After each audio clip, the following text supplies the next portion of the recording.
Welcome people to the Euro 2024 preview, where we will be previewing every single nation that has qualified to this summer's Euros. And of course, since it is the first video, we had to start with the hosts. Germany, as we know, have been an absolute shambles in the last 2 years. Bounced down in the World Cup in 2022, and now in last year in 2023, had 3 wins and having the form worse than Luxembourg. This isn't real. What is real? But with a new generation and 2 up-and-coming stars in Musiala and Wirtz, and with the new manager Nagelsmann, what do we expect for Germany heading into the Euros? Well, to help me with the video, we got Aaron Sakaya on the channel. He's going to give great in-depth knowledge about the German team and how Germans feel heading into this Euros, because it is a pivotal one for them. Hope you enjoy this series. Get your thoughts in the comments down below. How do you think Germany will do at this year's Euros? It's the first time I think the Euros have been in Germany since 1988, if memory serves me right. Obviously, first major tournament since 2006. Correct. It's kind of similar to 2006. There was the horrible campaign in 2004 where you were, I think, second last in the group. Latvia was last. A lot of sort of turmoil, new young squad coming in, and then you did, I think, fantastic to reach the semifinals and obviously pushed Italy to the brink in that semifinals in that World Cup. But this time around, it's just turmoil, managers changing, constant formations, constant players. So, I mean, what's the overall mood in Germany heading into these Euros? Is there sort of a connection with the national team anymore from the public? Well, I think that's a great place to start. That's a great question. I think the connection still has to be made, in my opinion. I think we're very far off a connection, really, between the team and the fans. And the mood in Germany, I would say, before the tournament, some people believe that this could be a change where, just like you mentioned, before 2006, the Euros 2004 in Portugal was a horror show. We didn't know what to expect. And then in 2006, well, before the World Cup, everything just changed. New players came in, young squad, new head coach, Jurgen Klinsmann. We didn't know what to expect. So we actually went into the World Cup 2006 with a mindset of, this is a free hit. This is literally a free hit. We don't know what to expect. This can go super well or this can end horribly. So obviously we went on to go to the semifinals. We had a very good run. And I think that tournament solidified that connection between the fans and the team again. And I think we even dubbed the World Cup 2006 Das Sommermärchen, which in German means the fairy tale, because that's what it felt like.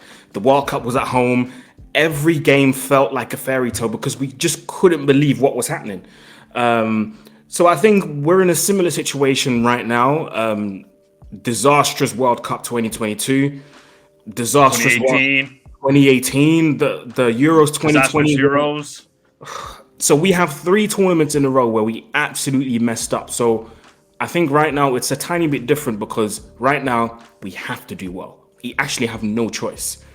The tournaments in our country, the difference between now and 2006 is that in 2006, apart from maybe Michael Ballack and Bastian Schweinsteiger and Jens Lehmann and a couple of other key figures in the team, we didn't really have experienced players. This time around it's different.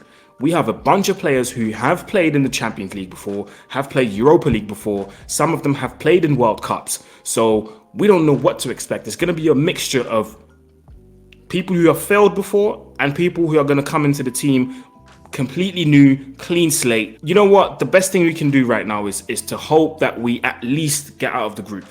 It sounds crazy for a nation like Germany. I know, because you're laughing right now. It sounds crazy for a nation like Germany, but the least we can hope for is to get out of the group. Personally, I'm 50-50. Again, this can go extremely well because it's going to be at home. The fans are going to be up for it, etc., etc. The support is going to be there.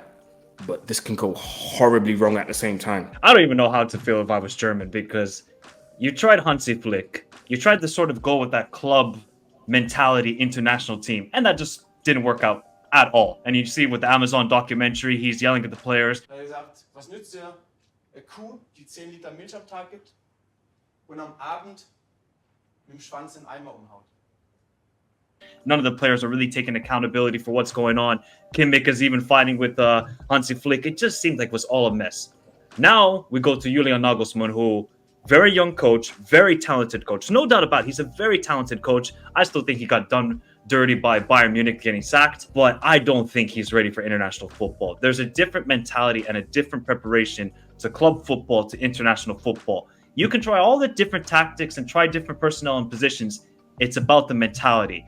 And does Nagelsmann have that sort of authority within the dressing room where you say there's a lot of the experienced players still, like Kimmich is going to be there, Gundogan, Toni Kroos is obviously back.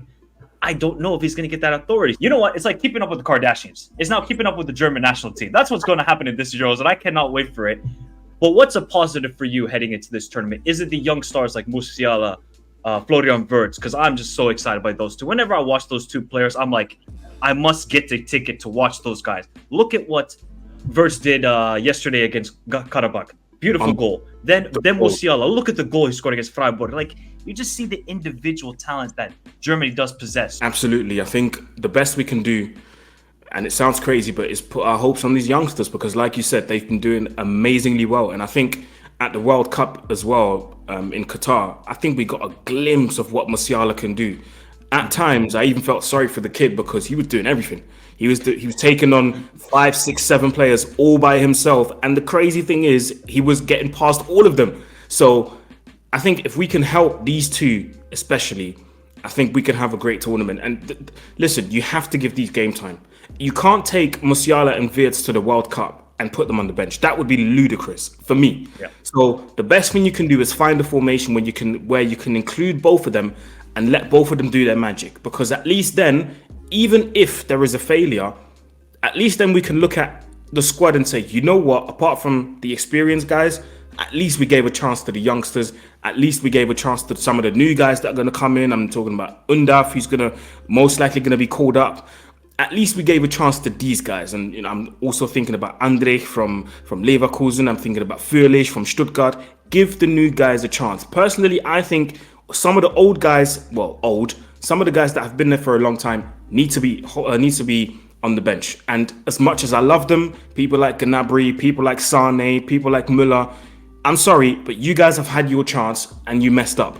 Leave the chance to the youngsters now. Let them do their thing. What's a weakness then for this German team? Because when I look at this German national team and I've seen the games, do you know how many games you won last year, by the way, Aaron? I think it's 1 if I'm not wrong. You actually won 3, so that's at least a positive. You won 3 games in 2023. That is Liechtenstein level. That's how bad it's gone for the German national team. 3 games. When I look at this German national team, and you can give your thoughts, I think the weakness is defensively. It's a horror show.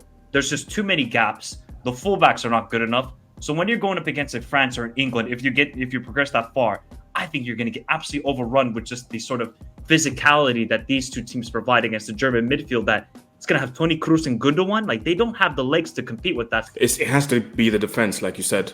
The defense, and again, at least with the centre backs, you can kind of make a choice between who you want to play.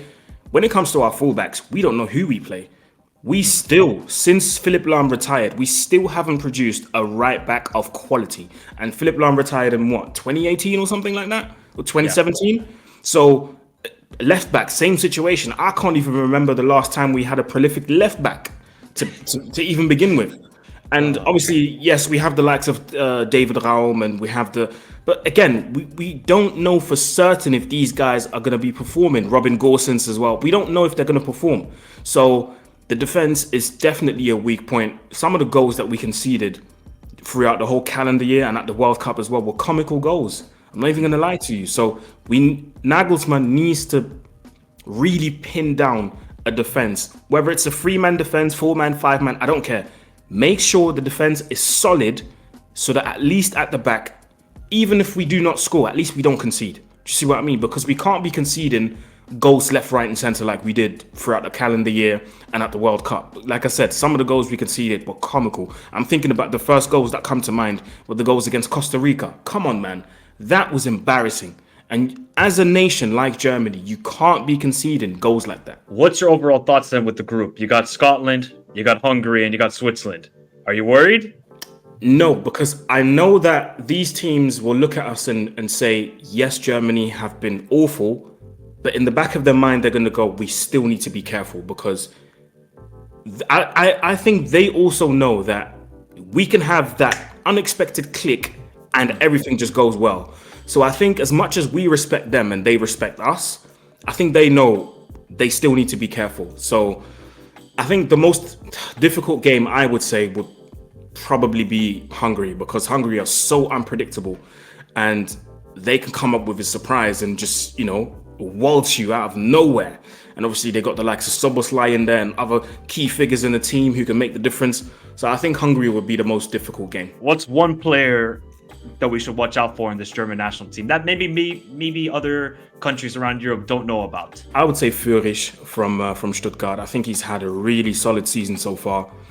He's contributed largely to the success of Stuttgart, and I would actually love it for them to make it and qualify for the Champions League next season. Obviously, the coach, Sebastian Hoeneß, has given him massive confidence. He's given him a lot of trust in his team. So I would say Führich, for me, is going to be one to watch, definitely. I would actually kind of say that the guy you said earlier, Dennis Undorf, I mean, he was playing third division German football 3-4 years ago, and now can be playing in the Euros. That's the beauty of football. You just get these sort of saying, okay, highly rated as a youth, but then somehow make it to the big stage. Like Fulkrug. Many people didn't know about Fulkrug heading into that World Cup, and he should have been starting from the first game, and then you saw what he did against Spain and scored. But what's your prediction for how far Germany will go in this Euros? You know what? Because I said get out of the group, I'm going to go and say, you know what? Quarterfinals will be a respectable run. I think if Germany crash out in the quarterfinals, nobody's going to be mad at it. I think people will be disappointed, yes, but based on what we've seen in previous tournaments, I think that will be a respectable run in the Euros. What if you go out in the group stage? Oh, man. If we go out in the group stages, first of all, the country's going to be on fire. That's one. The country's going to be on fire. And two, if that happens, I think you'll see a lot of players announce their retirement from the national team. And I'm not just talking about Gundogan. Yes. Kimmich. I'm talking, yes, Gundogan, Kimmich. I could even see the likes of Sane, Gnabry be like, you know what, maybe it's time for us to, because they will know this as well. They've been in the national team for a while now, and it still hasn't clicked. So they have this in the back of their mind as well. Like, okay, this has to be the tournament where things work out for us. It has to be. So thank you all for watching. As you can tell, for Germany, it's going to be a very, very interesting summer. Will they actually do well, or are they going to crash out of another group stage of a major tournament? If that happens, oh my god, I do not want to look at the scenes in Germany. Remember to hit the like button, subscribe to the channel if you're new around here, and remember to download SofaScore. You can keep up with everything going on around the world of football with stats and in-depth knowledge of each and every league. Have a beautiful day. Next up after Germany is Scotland. So hope you all enjoyed this series. Have a beautiful day. Stay safe in this crazy world. Until next time, adios.